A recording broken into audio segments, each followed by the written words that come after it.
Lesson 139, Possession. Coming up soon here in our German studies, we're going to examine how to show possession. That is, how to show that someone owns or possesses something. And so to prepare us for that, we're going to look at how we do this in English. For some of you, this might be review. For some of it, it might be the first time you've thought of it. Basically, in a nutshell, there are two ways in English to show that one noun is possessing another noun. One way is with an apostrophe and a letter S. The other way is using the word of. So you have two choices pretty much to show that one noun is possessing another noun. Let's take a look at some examples. Fred's car. Here we have the car, and we want to show that it's belonging to Fred, that it's Fred's car. So we use an apostrophe and the letter S. We take the word Fred, we add an apostrophe, we add the letter S, and it becomes Fred's. Now the word Fred's shows possession. Also notice that we have to put Fred's before the thing that he owns. We can't switch it and say car Fred's. That doesn't make any sense. We have to put the thing that he owns right after the word Fred's. Next example, the nation's flag. So we have the word nation. The nation has a flag. We want to show that the flag belongs to that nation. So we take the word nation, we put an apostrophe, and the letter S. And now it's nations, the nation's flag. Again, notice that we can't change the word order around. We have to put the flag, that is the thing being possessed, right after the word with the apostrophe, the nation's flag. You can't say flag the nations or the flag nations. That does not work. Finally, Arizona's capital. We have the word Arizona. We want to show that it's possessing something, so we add an apostrophe and the letter S. So that's how we use an apostrophe and the letter S to show possession in English. What about the other way? What about using the word of? Sometimes it just sounds better to use the word of, as in these examples, the peak of the mountain. The mountain has a peak. We want to show that the peak belongs to the mountain. We could say the mountain's peak. We could take the word mountain, add an apostrophe and an S, and say the mountain's peak. It would mean just the same thing, or we can do it this way and say the peak of the mountain. The smell of garlic. Again, the smell belongs to the garlic, so we use the word of to show that. We could take the word garlic and add an apostrophe and S, and then move the word smell. We could say garlic's smell. It would mean the same thing, but here it just sounds a little better, or perhaps smells a little better, to say the smell of garlic. Next, the beginning of the show. Again, the show has a beginning. In that sense, the beginning belongs to the show. So we use the word of. We say the beginning of the show. Again, we could take the word show, add an apostrophe and an S, and say the show's beginning. It would mean the same thing, but it sounds a little better to say the beginning of the show. And likewise, back to our top examples, we could say those using the word of. We could say the car of Fred. It would sound a little weird, but it would basically mean the same thing. We could say the flag of the nation. It makes perfect sense. Or we could say the capital of Arizona. In fact, that might even sound a little bit better than Arizona's capital.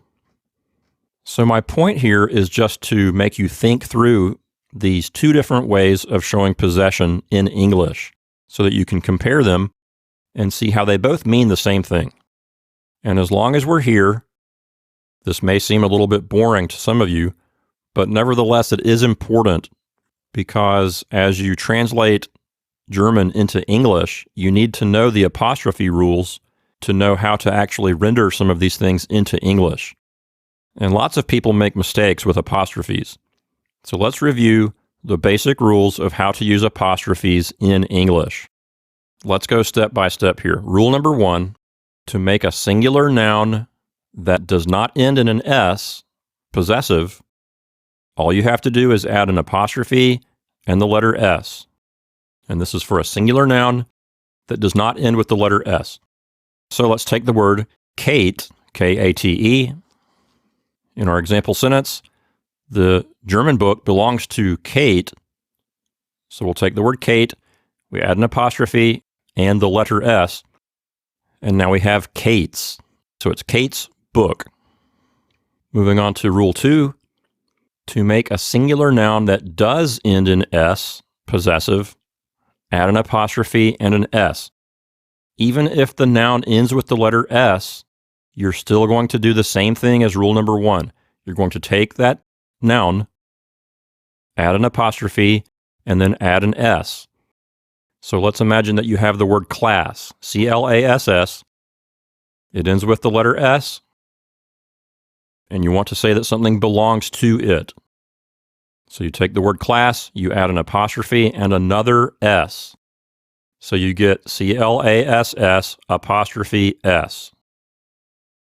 So why do I mention this in the book?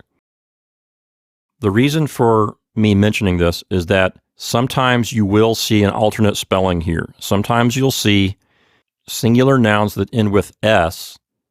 You will see them converted into showing possession by adding only an apostrophe without an additional S. And here's where you'll see that a lot is with proper names, like the name of a person.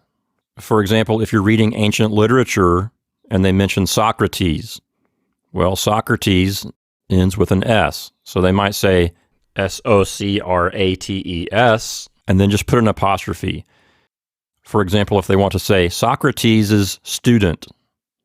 Another example, if you're reading the Bible and it says Jesus's disciples, oftentimes they'll put J-E-S-U-S and then just an apostrophe without the additional S. So is it wrong to do that? Is it incorrect? No, not really. It's still considered correct, but you're really better off putting the additional S. And I'm going to read you something from the Chicago Manual of Style. This is from the 16th edition. Some writers and publishers prefer the system, formerly more common, of simply omitting the possessive S on all words ending in S. And then later they go on to say, though easy to apply and economical, such usage disregards pronunciation and is therefore not recommended by Chicago. So in the Chicago Manual of Style, it says it's formerly more common.